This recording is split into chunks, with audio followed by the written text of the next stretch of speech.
Okay, Melanie, I'm going to go through this with you. I have to flip through a lot of stuff to go through this with you. So number 1 and number 2, you have correct. Number 1 and number 2, you have correct. So what is this? Number 1 and number 2, this is 2B. All right, so let me get your next page up. Let me see if I can just do it from here.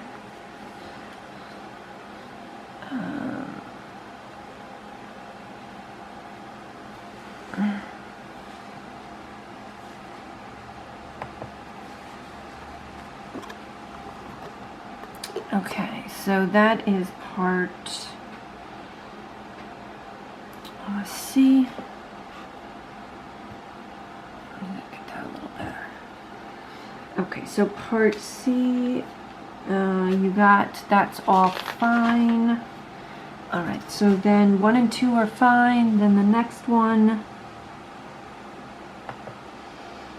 Okay, number 3 you got a -2, so 1 and 2 you were good, but now number 3 you got a -2 on that, so let me look what you have written here.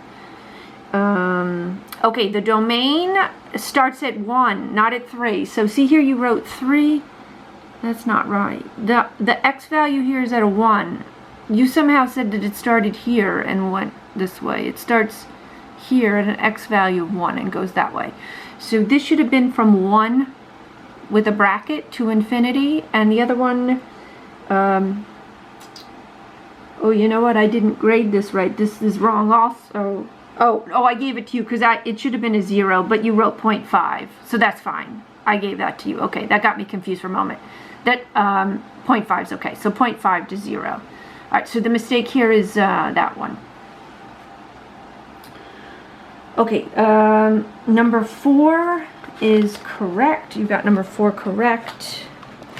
Let's see here. Number 5, you got a -1. So let's look at what that looks like.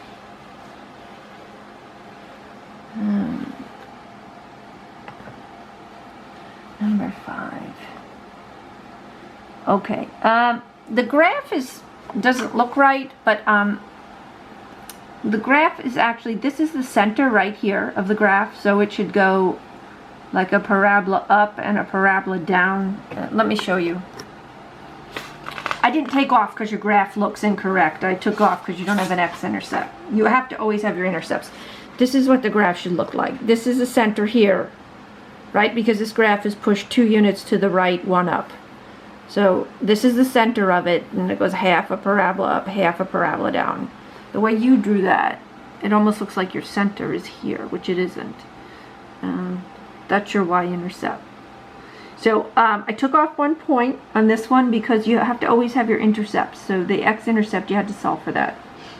So if you need to see me do that, you set the function equal to 0, you move the 1 to the other side, you take the cube root of both sides, you move the 2, so the cube root of -1 is -1, then you move the 2 over and you get a 1. So that's falling on 1, 0 there.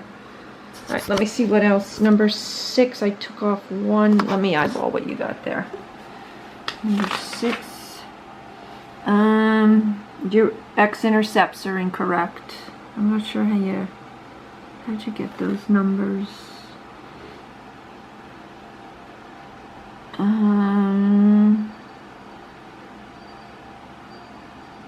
What did you do here? Something is weird. Oh, you have a typo. You changed the 4 here to a 5. So you made a typo because you solved everything correct.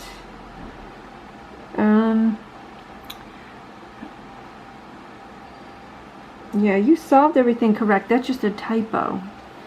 Alright, that's what that -1 was on that. Let me see what else you have. If that's like, I might give that back to you so you get a 70. But if that's the only like thing I have to deal with like that, that's just a typo. You actually solved it correctly, and I care more that you solve it correctly. All right, let me see what else you have. Number 7 is Number 7, you got a -2. What did you do here for number 7? Let's find that. Number 7. Oh, these two functions connect. Piecewise graph connects. I don't know why you have this big gap right here. When you plug 0 into the top function, it's 0. When you plug 0 into the bottom function, it's 0. They snap together at 0. So number 7 looks like that. They snap together. There's no gap. All right. So you have to make sure you follow, and your parabola is twisted the wrong way. A parabola doesn't. Oh, you actually have. You know what? I should have took off more of that. You don't have the right graph on the left. This is the wrong. The square root function looks like this. You have yours going down.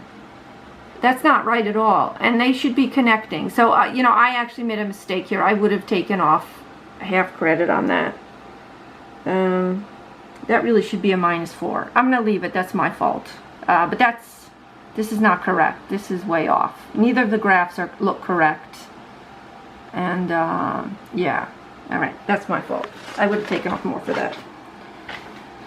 All right. Number 8, you're missing part B. So I already told you that. You know that. All right. Yeah, please make sure you go back over this one. This is totally incorrect. I'm amazed I only took off 2 points. I don't know what I was thinking. But again, that's my fault, so I'm just going to leave it.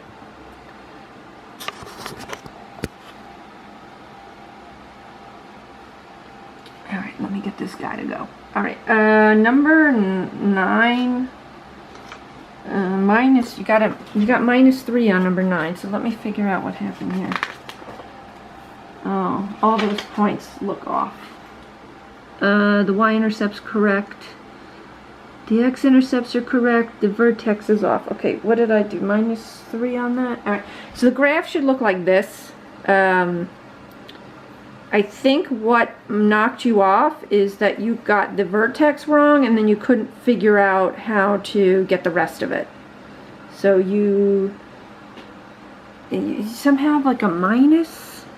You have a -5, so it's positive. So somehow you got a negative in here that you shouldn't have had.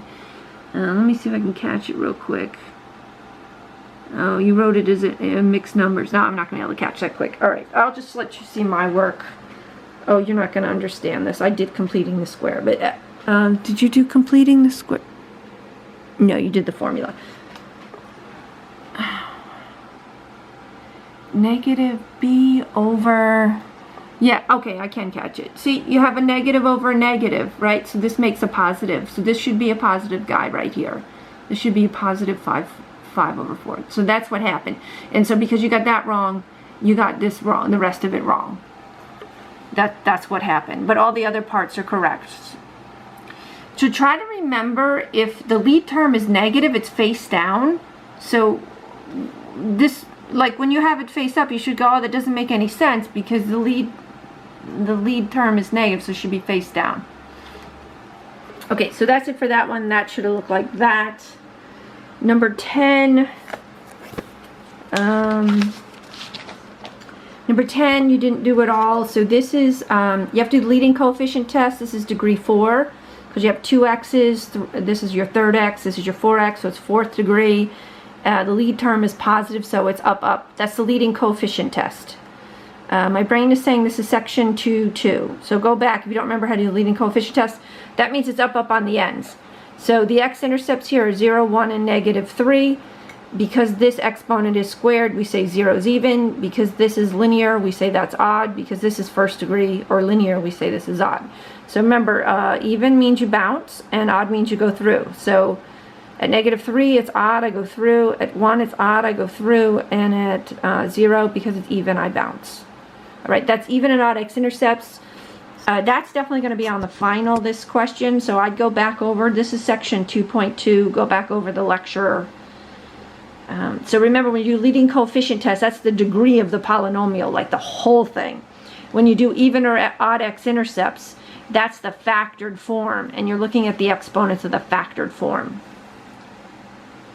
All right, let me see what else. 11 is a -3. Let me see what you have here.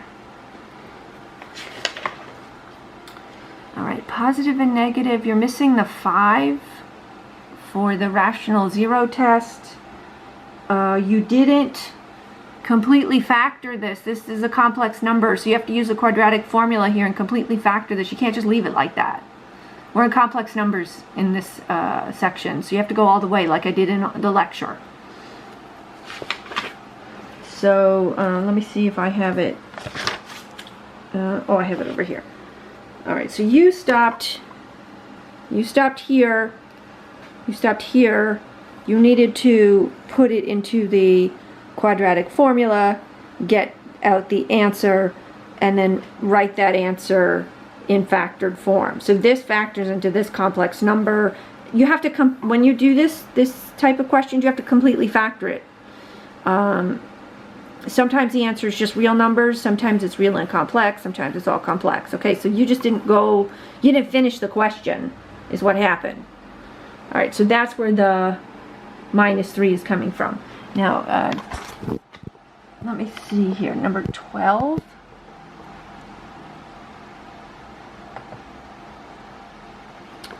Oh yeah, that's just completely wrong. Okay. Okay, so for number 12, you have to take out the common factor. So the lowest exponent for the x plus 3 is the half. So the half is the common factor. The lowest exponent for the x minus 5 is 3. So that's the common factor. And when you pluck those out, this is what you get as a leftover. And then you just have to combine this. So x plus x is 2x, negative 5 plus 3 is negative 2.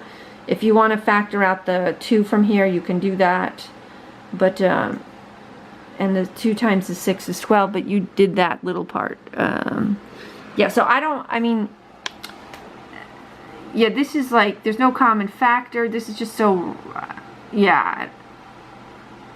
Yeah, this should be totally smushed by the end into one, just a series of multiplication. There should be no plus sign. You should have taken out the common factor, and you should have combined that. So I'm not sure what you're doing there.